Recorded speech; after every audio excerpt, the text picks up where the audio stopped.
Dear students, a very warm welcome to all of you in my today's lecture of Strategic Management. In today's lecture, we will discuss upon the topic Importance of Mission.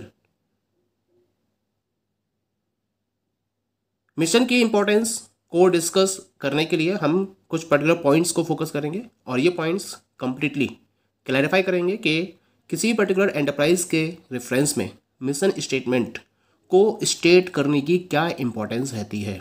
The very first importance is mission statement ensure unanimity of purpose within the organization. यानी कि जो mission statement है वो किसी भी organisation में purpose को completely और क्लियरली डिफाइन करता है why the organization exist within the society. जो पर्पस की अनएनिमिटी है उसको एंश्योर किया जाता है with the help of the mission statement. यानी कोई भी ऑर्गेनाइजेशन है जब अपने मिशन स्टेटमेंट को डिफाइन करती है तो उसके बेसिस पर अपने एग्जिस्ट होने के रीजन को प्रॉपरली स्टेट करती है, जस्टिफाई करती है with the help of the mission statement. Second one is the it develops a basis और standard for allocating organisations resources. सबसे बड़ा चैलेंज क्या है किसी भी ऑर्गेनाइजेशन के लिए कि जो उसके पास रिसोर्सेज अवेलेबल है उसे डिफरेंट एक्टिविटीज़ में एलोकेट करना होता है. उसके लिए उसको एक प्रॉपर बेस रिक्वायर्ड होता है, एक स्टैंडर्ड रिक्वायर्ड होता है जिसके बेसिस पर ऑर्गेनाइजेशन के रिसोर्सेज को ऑप्टिमम वे में यूटिलाइज किया जा सके, उनको एलोकेट किया जा सके. इसके लिए जो मिशन स्टेटमेंट है वो एक तरीके से बेसिस या फिर स्टैंडर्ड का काम करता है. मिशन स्टेटमेंट डिफाइन करता है कि किस तरीके से ऑर्गेनाइजेशन को अपने रिसोर्सेज को प्रॉपरली डिफरेंट एक्टिविटीज में अलॉट करना चाहिए, एलोकेट करना चाहिए, जिससे कि प्रॉपर एडवांटेज उसका वो गेन कर सके. Next one is the it provides a basis for motivating the use of organisations resources. यानी कि ऑर्गेनाइजेशन के रिसोर्सेज के एलोकेशन के रिगार्डिंग स्टैंडर्ड तो प्रोवाइड करती है मिशन स्टेटमेंट, लेकिन इसके साथ साथ ऑर्गेनाइजेशन के रिसोर्सेज को यूज करने के रिगार्डिंग उसको उसके मोटिवेशन के रिगार्डिंग भी एक बेस इसकी तरफ से अवेलेबल कराया जाता है. मोटिवेट करती है कि भाई जो ऑर्गेनाइजेशन के रिसोर्सेज है उनको आप ऑप्टिमम वे में यूटिलाइज कीजिए. ये एक मोटिवेशन एम्प्लॉइज को प्रोवाइड किया जाता है with the help of the mission statement. Clear. Next one it serves as a focal point for those who can identify with the organization's purpose and direction. यानी कि ये जो मिशन स्टेटमेंट है ये एक तरीके के फोकल पॉइंट की तरह भी सर्व करता है उन पर्टिकुलर पर्सन्स के लिए जो ऑर्गेनाइजेशन के पर्पस और डायरेक्शन को आइडेंटिफाई करना चाहते हैं. तो जो ऑर्गेनाइजेशन के पर्पस और डायरेक्शन को प्रॉपरली समझना चाहते हैं उनके लिए एक फोकल पॉइंट की तरह सर्व करता है mission statement. Next one is the it facilitates the translation of objectives and goals into a work structure involving the assignment of task to responsible elements within the organization. Actually, इसका मतलब हुआ कि जो mission statement है वो क्या facility provide करता है, ये ऑब्जेक्टिव्स एंड गोल्स को ट्रांसलेट करता है. यानी कि कोई भी ऑर्गेनाइजेशन अपने मिशन स्टेटमेंट के बेसिस पर ऑब्जेक्टिव्स और गोल्स को प्रॉपरली डिफाइन करती है एक प्रॉपर वर्क स्ट्रक्चर में, और इस वर्क स्ट्रक्चर में डिफरेंट टाइप की टास्क को ऑर्गेनाइजेशन के अंदर रिस्पॉन्सिबल एलिमेंट्स को असाइन किया जाता है. क्योंकि कंप्लीट जो टास्क है उसमें जो कंप्लीट ओवरऑल पर्पज है ऑर्गेनाइजेशन का उसको डिफरेंट टास्क में डिवाइड किया जाता है. अब इन डिफरेंट टास्क को रिस्पॉन्सिबल पर्सन्स को ऑर्गेनाइजेशन में असाइन करने के पॉइंट ऑफ व्यू से एक वर्क स्ट्रक्चर को डेवलप किया जाता है, और वो वर्क स्ट्रक्चर ऑर्गेनाइजेशन के ऑब्जेक्टिव्स एंड गोल्स के बेसिस पर डिफाइन किया जाता है, और ऑब्जेक्टिव्स एंड गोल्स डिफाइन किए जाते हैं on the basis of the mission statement of the organization. That is clear. Now come to the last importance of mission statement. Mission statement specifies organizational purposes and the translation of these purposes into goals in such a way that cost, time and performance parameters can be assessed and controlled. सबसे important point क्या है किसी भी organisation के reference में कि वो अपने कॉस्ट, टाइम और परफॉर्मेंस पैरामीटर्स को प्रॉपरली असेस करना चाहती है और कंट्रोल करना चाहती है. तो इसके regarding mission statement complete support provide करता है। क्या करता है मिशन स्टेटमेंट? इसके लिए सबसे पहले तो ऑर्गेनाइजेशन के पर्पजेस को स्पेसिफाई किया जाता है मिशन स्टेटमेंट के बेसिस पर। जो ऑर्गेनाइजेशनल पर्पजेस स्पेसिफाई किए गए, अब इन पर्पजेस को गोल्स में कन्वर्ट किया जाता है, ट्रांसलेट किया जाता है, और इस तरीके से ट्रांसलेट किया जाता है जिससे कि कॉस्ट, टाइम और परफॉर्मेंस पैरामीटर को प्रॉपर्ली एसेस भी किया जा सके और इनको प्रॉपर्ली कंट्रोल भी किया जा सके। That is clear. तो ये जो पॉइंट्स हैं, इसके बेसिस पर हमें ये पता चल जाता है कि किसी भी पर्टिकुलर ऑर्गेनाइजेशन के रेफरेंस में मिशन स्टेटमेंट की क्या इंपॉर्टेंस है। Now we will discuss the difference between vision and mission, क्योंकि हम विजन स्टेटमेंट और मिशन स्टेटमेंट दोनों को ही डिस्कस कर चुके हैं। अब हम डिस्कस करेंगे कि दोनों के बीच में क्या क्या डिफरेंसेस हैं। तो यहाँ मैंने एक पर्टिकुलर कंपैरिजन किया है, दो पार्ट्स में डिवाइड करा है इसको मैंने, मिशन स्टेटमेंट और दूसरा विजन स्टेटमेंट को डिफाइन कर रहा है। पहले हम बात करते हैं about. A mission statement talks about how you will get to where you want to be, defines the purpose and primary objectives related to your customer needs and team values. जैसे कि हमने इसके कॉन्सेप्ट को discuss किया था, जो mission statement है वो ये डिफाइन करता है कि आप जहां जाना चाहते हो वहां किस तरीके से पहुंचोगे। पर्पजेस को डिफाइन करता है, प्राइमरी ऑब्जेक्टिव्स को डिफाइन करता है जो आपके कस्टमर की नीड से जुड़े हुए होते हैं, रिलेटेड होते हैं, और आपकी टीम वैल्यूज से भी जो रिलेटेड होते हैं। उन प्राइमरी ऑब्जेक्टिव्स और पर्पजेस को मिशन स्टेटमेंट के बेसिस पर डिफाइन किया जाता है।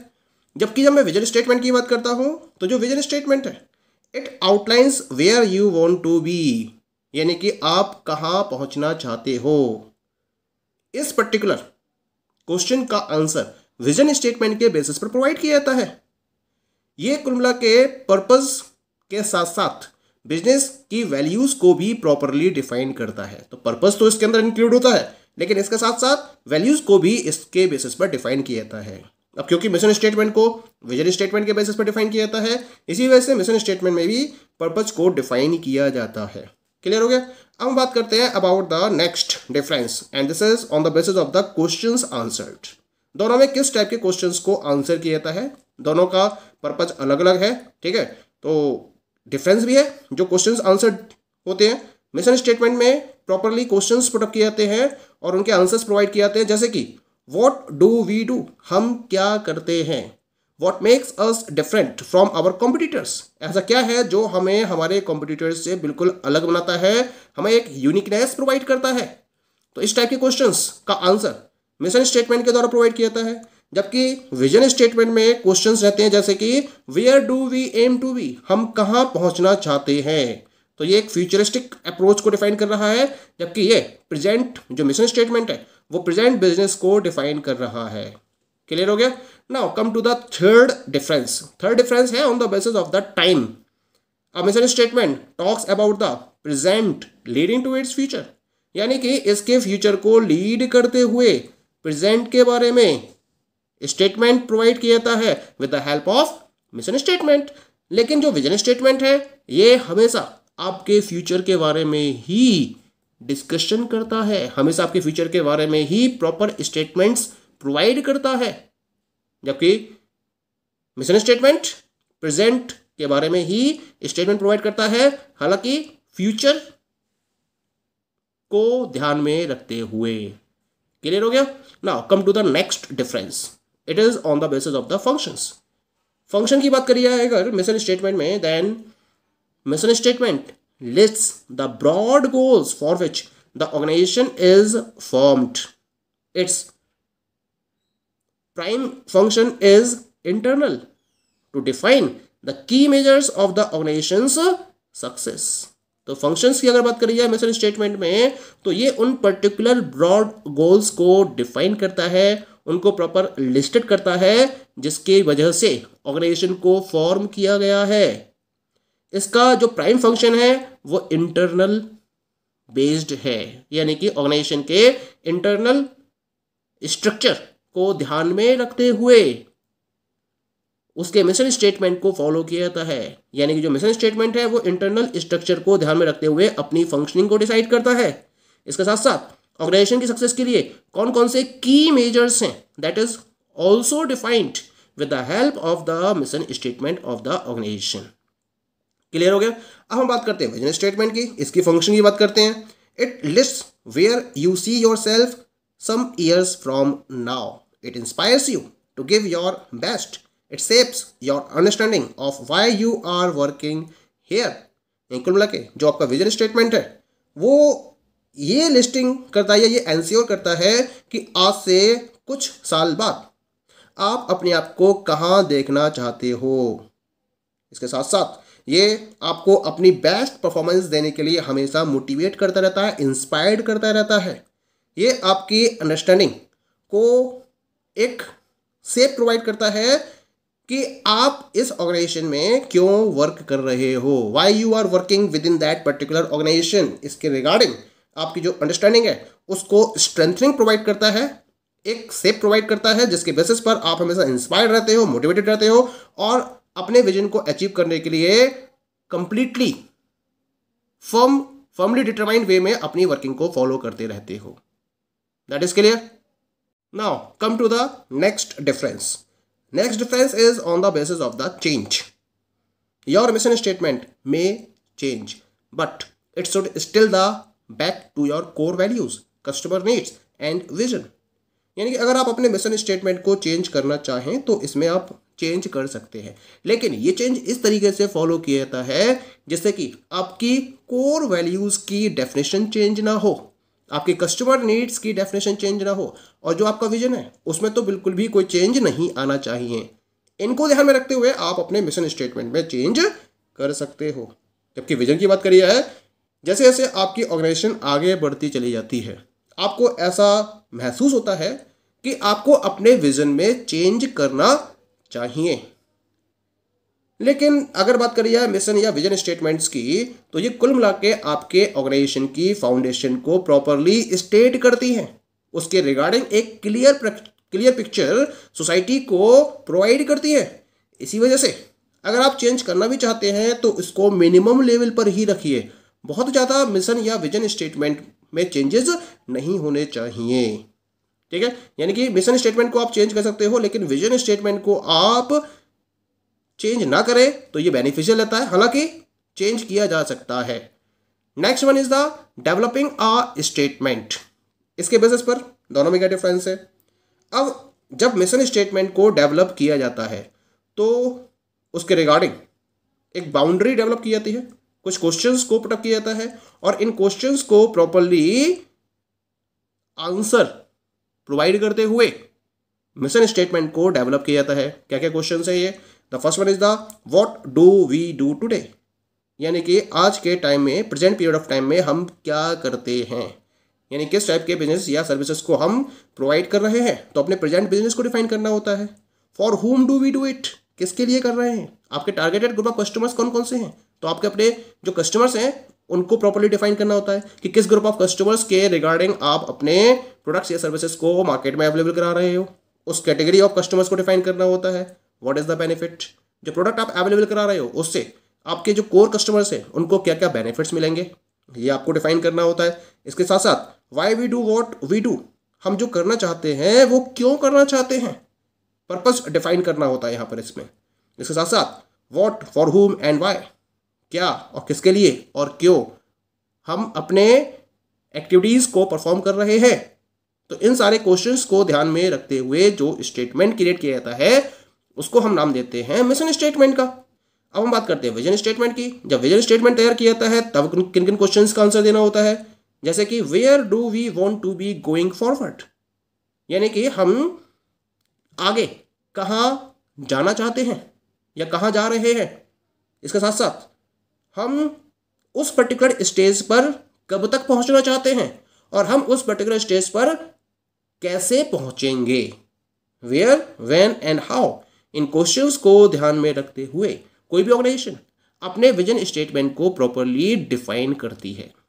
ठीक है, डेवलपिंग स्टेटमेंट के बाद the last difference between vision and mission is on the basis of feature of an effective statement, यानी कि अगर एक इफेक्टिव विजन या मिशन स्टेटमेंट क्रिएट करना है तो उसमें किन पर्टिकुलर फीचर्स को इन्वॉल्व किया जाना चाहिए। सबसे पहले बात करेंगे हम मिशन स्टेटमेंट की। इसमें हमें ऑर्गेनाइजेशन के पर्पस और वैल्यू को प्रॉपरली और क्लियर वे में डिफाइन करना होता है। जैसे कि who are the organisation's primary client. Primary client कौन कौन से हैं ऑर्गेनाइजेशंस के, जिसके लिए ऑर्गेनाइजेशन अपनी सर्विसेज ऑफर कर रही है। ये कौन होते हैं, इसके स्टेक होल्डर्स, इसके share holders, employees, vendors, customers, ये सब इसके क्लाइंट्स में इंक्लूड किए जाते हैं। और इसके साथ साथ ऑर्गेनाइजेशन को अपने मिशन स्टेटमेंट में इसका भी ध्यान रखना होता है कि वो कौन कौन सी रिस्पॉन्सिबिलिटीज है जो ऑर्गेनाइजेशन को अपने क्लाइंट्स के लिए फॉलो की जानी चाहिए। What are the responsibilities of the organisation towards the clients. ये भी प्रॉपर इसका आंसर प्रोवाइड किया जाता है with the help of the mission statement. तो एक इफेक्टिव स्टेटमेंट, मिशन स्टेटमेंट के लिए ये पर्टिकुलर फीचर्स मिशन स्टेटमेंट में होने जरूरी है। जबकि विजन स्टेटमेंट की बात करी जाए तो यहाँ पर क्या है, clarity and lack of ambiguity. ये कुल मिला के विजन स्टेटमेंट आपका बहुत क्लियर वे में डिफाइंड होना चाहिए और किसी भी तरीके की कोई भी कंफ्यूजन की स्थिति नहीं होनी चाहिए, कोई भी एम्बिगिटी नहीं होनी चाहिए। डिस्क्राइबिंग अ ब्राइट फ्यूचर, इसके साथ साथ रियलिस्टिक होना चाहिए, अचीवेबल होना चाहिए और ऑर्गेनाइजेशन की जो कोर वैल्यूज हैं, उसके कल्चर है, उसके साथ में प्रॉपरली अलाइंड होना चाहिए आपका विजन स्टेटमेंट। तो हम कहेंगे कि जो विजन स्टेटमेंट है, अगर उसमें ये फीचर्स हैं तो वो एक इफेक्टिव विजन स्टेटमेंट कहलाएगा। Clear? So these all are the differences between vision and mission statements of the organisation. Thank you.